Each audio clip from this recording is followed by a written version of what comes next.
11 CBI ED కేసులో హిందూ గ్రూప్కి housing స్కీములు కేటాయించి జగన్ కంపెనీలో పెట్టుబడులు పెట్టారు. జగన్ కంపెనీలో 70 కోట్ల అక్రమ పెట్టుబడులు. ఇదిగోండి సిబిఐ కేసు. ఇంకా ఈడీ కేసులు ఉన్నాయి కాకుండా.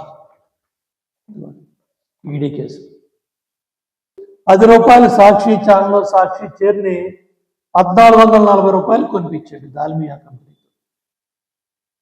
ఎవడు బాబు గడి సొమ్మే? 1005 ఎకరాలు ఎవరు బాబు గడి సొమ్ము? సొన్నపురాయి 1000 కోట్ల ఆస్తి.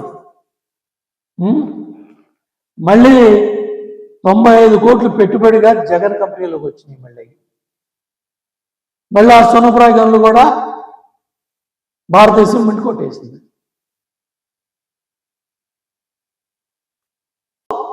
వందల కోట్లు, 1000 కోట్లు, 43,000 కోట్లు ఛార్జ్షీట్లు అయితే ఏమయ్యా పెద్ద మనుషులు, దీనికి పెద్ద ఘనకార్యమా? 400 వాయిదాలంట, 35 డిశ్చార్జి పిటిషన్లు అంట, 6 ఏళ్లలో 35 మంది న్యాయమూర్తులు మారిపోయారు.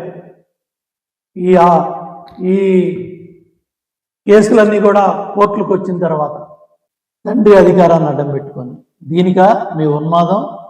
దీనికా మీ సెల్ఫీలు కావాలి? దీనికా మీ కరచాలనాలు కావాలి? కింద పడ్డ న్యాయవాదులారా ఆలోచన. ఈ ఎవరి భూములు ఇవన్నీ? ప్రజల ఆస్తులు ఇవి.